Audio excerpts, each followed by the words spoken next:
pourquoi les autres te dominent et comment faire pour qu'ils arrêtent. Tu le sais. Et le relationnel est au cœur de nos vies puisque nous sommes des êtres sociaux, donc on passe notre temps à communiquer, à avoir des interactions. Et bizarrement, il y a certaines personnes qui se permettent peut-être de t'écraser, de te dominer, de te procurer un sentiment de crainte à leur rencontre. Et on peut se poser la question, mais pourquoi? Pourquoi ils font ça? Et pourquoi avec moi? Et surtout, pourquoi ils peuvent si facilement me manquer de respect? Qu'est-ce qui les autorise? Qu'est-ce qui leur fait penser qu'ils peuvent me traiter de cette façon? C'est quand même incroyable. Parce qu'on a autour de nous des personnes qui se font respecter naturellement. Tu connais certainement des personnes qui n'ont aucune difficulté à s'affirmer, à dire qu'elles ne sont pas d'accord, à rentrer parfois dans le conflit, à faire de la communication directe, ce qui signifie ce que je pense, je le dis directement. Et on peut se demander pourquoi certaines personnes réussissent comme ça, à se faire respecter, à s'affirmer. Bizarrement, on leur manque jamais de respect. Et pourquoi nous? Non. Pourquoi on n'y arrive pas? Eh bien, il y a plein de choses qui vont rentrer en jeu et c'est tout l'intérêt en fait de commencer à travailler sur soi parce que si tu veux que les autres se comportent différemment avec toi, eh bien, ça ne va pas partir d'eux, mais ça va démarrer avec ton propre changement, ta transformation. Et oui, je sais que c'est difficile à entendre parfois, mais quand quelqu'un s'autorise à nous écraser, nous rabaisser, nous manque de respect, essaye de nous intimider, essaye de nous dominer, c'est quelque part, il sent qu'il y a moyen avec nous. Et ça, c'est par la communication inconsciente, par le langage corporel, l'intonation de la voix, le regard, l'expression du visage, notre façon de nous habiller, notre façon de marcher, de nous asseoir, de respirer, de réagir, de parler ou pas, de réagir ou pas, de rester ou de partir, etc. Toutes ces choses que nous faisons de manière inconsciente, eh bien ça donne un espèce de cahier des charges à la personne et donc on lui donne la notice comment se comporter avec nous. Donc ça c'est terrible parce qu'on se rend compte finalement que si les autres nous manquent de respect, s'ils nous écrasent, etc. ou s'ils nous mettent des vents, quelque part ça peut être aussi un peu de notre faute parce qu'on leur envoie les signaux, alors évidemment la plupart du temps inconsciemment, qu'ils peuvent le faire avec nous. Donc il est grand temps grâce à cette vidéo de prendre conscience de tout ça et de changer ta façon de communiquer pour changer la façon de se comporter de ton entourage, de tes collègues, de tes amis, de ta famille et leur montrer que maintenant c'est terminé. Avant de rentrer dans le vif du sujet, je te rappelle que j'ai créé pour toi un test qui te permet de mesurer le niveau de charisme que tu as actuellement. Donc ce test, pour le télécharger, il est totalement gratuit, je te l'offre. Il te suffit de cliquer sur le lien sous cette vidéo, tu télécharges ton test et tu verras à quel niveau tu es, entre le niveau 1, 2, 3, 4 ou 5, où tu te situes actuellement et surtout tu sauras quoi faire pour passer au niveau supérieur. En plus de ce test que tu peux télécharger, je t'invite vraiment à t'abonner à la chaîne si tu as envie de développer ton charisme, ton leadership, tu as envie de prendre confiance en toi, de prendre des décisions, bref, de prendre en main ta vie. Tu es au bon endroit si tu veux développer tes compétences en communication également. Donc le sujet du jour, c'est comment faire pour que les gens arrêtent d'essayer de me dominer, de me forcer à faire des trucs que je ne veux pas faire. Et comment font-ils d'ailleurs ? Alors, la première chose que les gens vont utiliser, le truc le plus basique, ça va être de s'imposer de manière physique, corporelle. Alors, ça va être plus ou moins subtil, mais la personne qui veut t'impressionner, t'influencer par la crainte, elle va prendre de la place corporellement, donc elle va se déployer dans l'espace. Tu as peut-être vu déjà ça au boulot, la personne qui te parle et qui met ses mains sur la table, qui avance son buste par-dessus la table. On dirait presque qu'elle va te sauter dessus, qu'elle va t'attaquer physiquement, alors que ce n'est pas du tout son intention, mais quelque part, dans son état d'esprit, elle est dans l'offensive et donc ça se voit dans le corps. D'ailleurs, c'est pas pour rien qu'on a certains signes quand on ressent de la colère, puisque on a 6 émotions de base, parmi lesquelles il y a la colère. Et si je te demande quels sont les signes corporels qui illustrent la colère, tu sauras facilement me dire que quand on se met en colère, qu'est-ce qu'on fait ? On fronce les sourcils, on serre la mâchoire, on contracte les muscles, on serre le poing. Pourquoi on fait ça ? C'est vrai. C'est quoi le lien entre se mettre en colère et froncer les sourcils? C'est bizarre. Ah, je suis en colère. Eh bien, quand on est en colère, c'est que quelque chose, quelqu'un est allé à l'encontre de nos valeurs ou a dépassé nos limites. Et donc, notre cerveau nous attire l'attention sur le fait que ça va pas le faire là.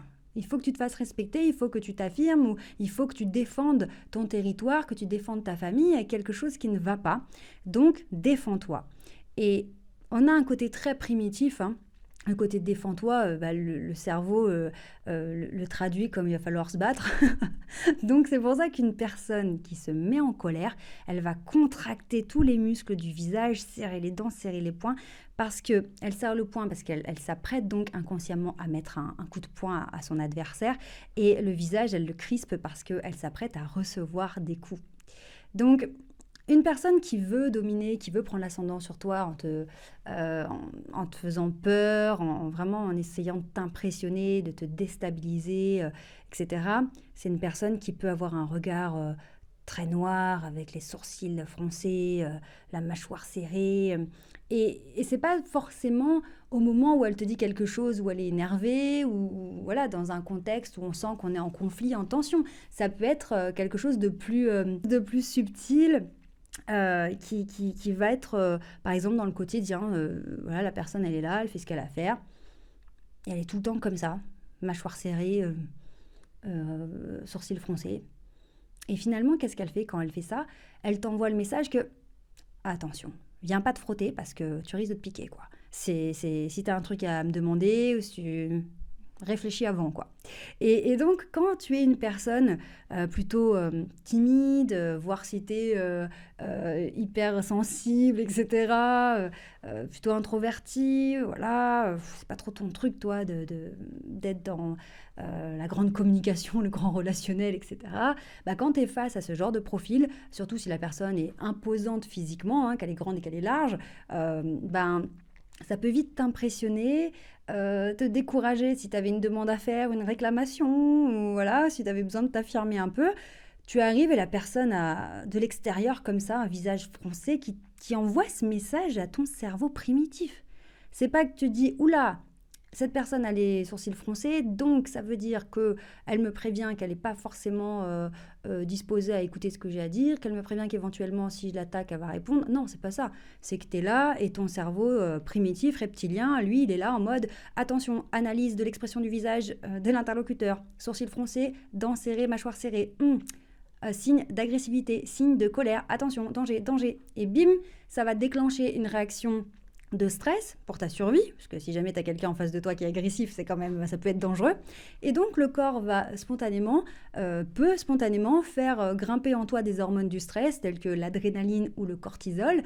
Et si c'est l'adrénaline, tu vas être dans un état de fou face à cette personne pour juste lui demander un service ou lui dire qu'il fallait faire attention à ci ou ça. En mode palpitation cardiaque, respiration accélérée, coup de chaud. Simplement parce que ton cerveau a analysé que la personne avait une expression du visage agressive type colère, et donc ton cerveau te prépare à courir très très vite, à faire un sprint pour t'enfuir face au danger. Et donc toi, que se passe-t-il? Tu es face à cette personne, et parce que tu n'arrives pas à gérer cette émotion de stress qui monte, parce qu'une personne qui a plus confiance en elle, qui sait gérer ses émotions, qui a l'habitude du relationnel, qui n'a pas peur du conflit, qui n'a pas peur des gens, et qui a confiance en elle, qui se dit c'est pas parce que je lui dis un truc qu'il est obligé de s'énerver ou qu'elle est obligée de me rentrer dedans. Voilà. Cette personne-là va analyser l'expression du visage type colère, mais ça va pas la déstabiliser autant, ça va pas lui faire un raz-de-marée intérieur qui la met avec des symptômes physiques de stress. Ça va peut-être lui mettre un petit coup de pression en mode bon attention parce que là en face on a des signes d'agressivité, mais voilà, je suis ancrée dans mon mental, ancrée dans mon corps, je sais gérer, même pas peur, j'ai confiance en moi. En revanche, une personne qui stresse, qui n'a pas l'habitude, qui n'a pas confiance en elle, qui ne se sent pas légitime, elle peut totalement perdre ses moyens. Juste parce que le langage non verbal de l'interlocuteur est impressionnant puisqu'il est de type agressif, colère. Donc ça, c'est quand même un truc de dingue. Donc si c'est de l'adrénaline que tu as, bah, tu te prépares à courir le sprint de ta vie. Et si c'est plutôt en mode inhibition, parce que le stress, on peut aussi avoir beaucoup de cortisol et donc qui est l'hormone de l'hypervigilance, hein, c'est le truc qui te rend actif, vigilant, tu es au taquet pour pas tomber dans un piège et ne pas mourir, hein, c'est vraiment ça la base de cette réaction. Eh bien, ça peut, hop là, te raviser, te dire, ben non, en fait, non, en fait, j'ai rien à dire. Non. Oui, qu'est-ce qu'il y a? Tu voulais me dire un truc? Non, non, non, ben non, finalement, c'est pas si important. Non, bah, non, t'inquiète pas. Voilà. Tu bégayes, tu perds tes moyens, tu perds tes mots, tu commences à faire des signes de gêne, de stress, des micro-démangeaisons. Et donc, tu te ravises et donc, voilà, tu pars et t'as pas dit ce que tu avais à dire. Donc, vraiment, c'est cette histoire comment dire, de hiérarchie, de domination, etc. Ça, il y a beaucoup de paramètres qui rentrent en compte et je pense qu'on n'est pas assez au courant de cette histoire de langage corporel liée aussi à notre façon de nous voir, nous. Parce que si tu analyses le langage corporel de ton interlocuteur, que tu vois qu'il est dans l'agressivité et plutôt le côté colère et tout, mais que toi, tu es serein à l'intérieur, que toi, bah, tu dis, bah oui, je sais pas pourquoi il est comme ça, ou elle est comme ça, mais ça n'a rien à voir avec moi, je lui ai rien fait. Enfin, il n'y a aucune raison que la personne soit agressive envers moi si j'ai un truc à lui dire, parce qu'il ne s'est rien passé. T'es ancré, t'es en place, t'es solide. Et si tu parles à la personne et qu'elle te regarde méchamment, qu'elle te répond méchamment ou quoi, ben, tu restes solide sur tes appuis, tu lui dis, mais ça va, non, ça n'a pas l'air d'aller, toi. Et qu'est-ce que tu fais quand tu dis ça? Ben, tu lui montres que tu ne te sens pas concerné par cette attitude agressive. Tu ne le prends pas personnellement, en fait. Et là, on attaque un point qui est juste fondamental, encore une fois, c'est de ne pas prendre les choses personnellement. Le problème, c'est quand on doute de soi-même en permanence, chaque remarque, chaque mot, chaque comportement, on va essayer de l'analyser en fonction de nous. Est-ce que ça nous est destiné? Est-ce qu'on a fait quelque chose de mal? Est-ce que à travers ça, la personne nous demande de faire quelque chose? Est-ce qu'on passe à côté d'une info? Est-ce qu'on passe à côté d'une demande? Est-ce que? Et ce manque de confiance fait qu'on peut tout remettre en question et tout prendre personnellement.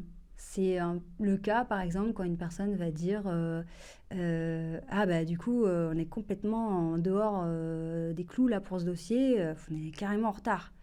Donc la personne peut dire ça de manière factuelle, voilà, elle le dit, voilà, bon, bah, on est en retard, quoi, c'est une info comme une autre.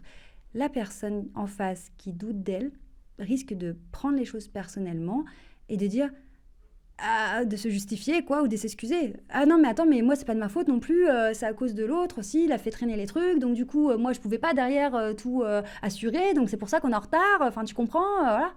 Ça, c'est de la justification. Quelle preuve de manque de confiance en soi. Et là, la personne en face va te dire non, non, mais moi, je t'accuse pas, j'ai juste dit qu'on était en retard, j'ai pas dit que c'était de ta faute ou que tu devais.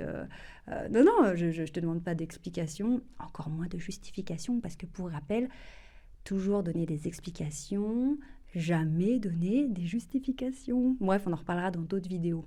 Mais du coup, c'est terrible, parce que cette personne te dit on est en retard, et toi, tu l'interprètes c'est de ta faute, j'attends des explications. Alors donc, tu donnes des explications alors qu'on t'a rien demandé, et pire que ça, tu glisses de l'explication vers la justification. Alors là, c'est un truc de fou. En gros, là, tu te donnes à la personne, elle n'a plus qu'à te manger tout cru, et c'est gagné. L'autre comportement que tu peux avoir aussi, à la place de donner des explications, de te justifier, eh bien, ce serait dans notre exemple de t'excuser. La personne dit, bon, du coup, on est en retard sur ce dossier-là, ça va pas, on est complètement en retard. Ah, excuse-moi, ouais, franchement, je suis désolée, non mais vraiment, je me sens trop mal, hein, c'est vrai. Hein. Et encore pire, tu t'excuses et puis tu te dévalorises derrière. Ah, je suis vraiment désolée, non mais vraiment, ouais, non mais franchement, je sais, je suis jamais dans les délais, j'arrive pas à tenir, je sais pas, j'ai pas réussi, là, je me suis fait laisser, je sais pas, je me suis laissée embarquer, je me suis fait submerger, j'ai pas été en mesure, capable de machin, je suis nulle, excuse-moi, vas-y, tiens le bâton, vas-y, je te le donne, tu peux me frapper avec. Donc, ce manque de confiance en soi fait qu'on imagine que tout ce qui est dit ou tout ce qui est fait, c'est contre nous. Et donc, ça vient confirmer nos doutes, finalement. C'est ça qui est terrible. C'est que parce que tu penses que tu as mal fait, ou que tu as peur en tout cas d'avoir mal fait, tu, tu cherches cette confirmation dans le comportement de l'autre. Et donc, dès qu'il y a un truc qui pourrait se rapprocher d'une confirmation que c'est de ta faute, que t'es nul, etc., ah bah, tu sautes dessus et tu tombes dans le panneau. Donc, c'est pour ça que c'est vraiment important de travailler ce que j'appelle, moi, le socle interne dans la méthode STER. La méthode STER, c'est la méthode que j'ai créée là, pour t'aider à développer ton charisme et ta confiance en toi. C'est que ce socle interne, bah, quand il est là, il est solide, il est présent, bah, voilà, tu ne prends pas tout personnellement. Et tu arrêtes de toujours confirmer tes peurs en prenant les choses pour toi et en t'excusant, te justifiant ou en t'énervant aussi, parce que la personne peut dire bah, on est vraiment en retard sur ce dossier. Ouais, mais écoute, toi aussi, tu m'as pas aidé, hein. C'est vrai ça. Moi, je suis toujours tout seul sur les dossiers. C'est normal aussi qu'on soit en retard. Non, mais je t'ai pas fait de reproche. Enfin, je veux dire, j'ai juste dit, on est en retard. Et ça, si tu étudies la communication, il y a une méthode qui a été développée par un psychologue qui s'appelle Monsieur Friedman, et ça s'appelle les quatre interprétations. Donc, c'est la méthode des quatre oreilles. Et donc, ce monsieur, il a étudié les différentes façons qu'on a d'interpréter les choses. Et on voit qu'avec une seule et même phrase, eh bien, la personne, en fonction de son niveau de confiance en elle, de son humeur et de ses émotions, va interpréter différemment, mais ça dépendra aussi de la façon, la forme de communication que la personne aura mis. Si tu mets un ton énervé, bien sûr que la personne va comprendre que c'est énervé. Si tu mets un ton plutôt neutre, calme, la personne pourrait plus interpréter comme quelque chose de factuel et qu'il n'y a rien derrière. Donc vraiment, cette histoire de domination, c'est quand même assez costaud comme sujet, donc je ferai d'autres vidéos, donc abonne-toi bien à la chaîne si tu veux avoir toutes ces infos. Mais ce qu'il faut retenir, c'est surtout qu'on fonctionne comme les animaux. En fait, on s'analyse, on s'observe, et puis on a une espèce de notice à chaque fois. C'est comme si tu avais une petite notice accrochée à toi. Bon, bah avec moi, c'est open bar. Tu peux me manquer de respect, tu peux me foutre des vents, tu peux me marcher dessus, tu peux me rabaisser, tu peux te régaler. Je dirai rien parce que je n'ai pas confiance en moi, parce que je te montre inconsciemment dans mon langage corporel que je me sens pas légitime d'être là ou de prendre ma place. J'ai l'impression de gêner, j'ai peur, j'ai peur de déranger, je dirai rien, je suis pas bien, je suis stressée. Donc, en gros, il y a écrit sur mon front proie facile. Je ne te parle même pas du coup de tous les profils manipulateurs, pervers narcissiques, tout ce que tu peux voir, etc., qui vont être attirés spontanément par les proies faciles, évidemment. Mais la bonne nouvelle, c'est que tu peux changer ça de manière quasiment immédiate. Si tu as l'habitude de me suivre, tu sais qu'on travaille en parallèle sur l'extérieur, la communication extérieure, mon langage corporel, mon intonation, machin, etc.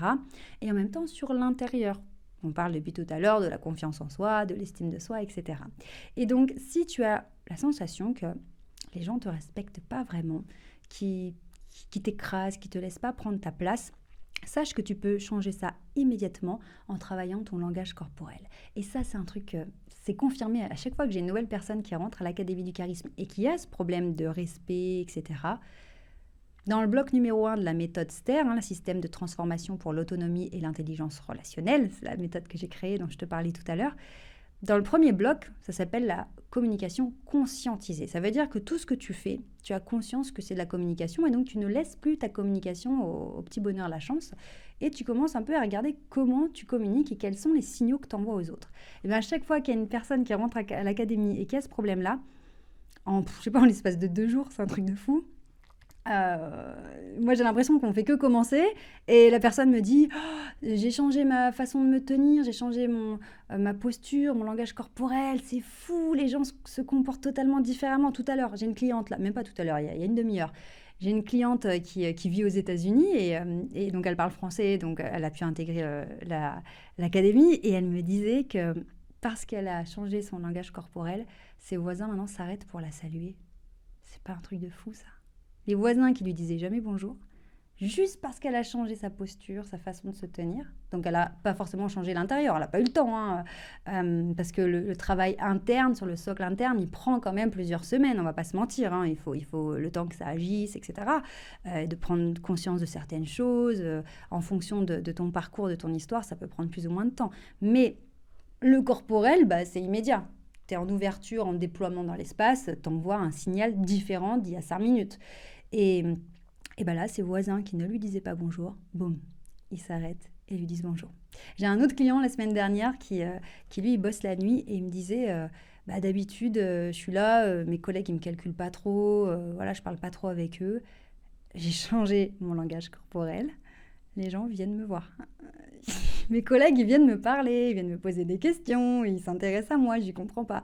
Et c'est fou parce que moi, je sais à quel point c'est efficace, mais quand je le vois comme ça, que ça marche aussi, aussi rapidement et de manière aussi forte, c'est juste dingue. Bon, on reparlera de tout ça très prochainement parce que sinon, ma vidéo va durer 3 jours comme d'habitude, mais j'ai tellement de choses à te partager que pense bien à t'abonner à la chaîne. Pense à télécharger ton test du charisme et si tu veux intégrer l'Académie du charisme, eh bien, clique sur le lien sous cette vidéo pour prendre rendez-vous avec un membre de mon équipe. Comme ça, on va tout expliquer, voilà, ce à quoi tu as accès quand tu intègres l'Académie et on sera vraiment ravis de faire ta connaissance et de t'aider à avancer. Prends bien soin de toi et je te dis à très vite. Ciao!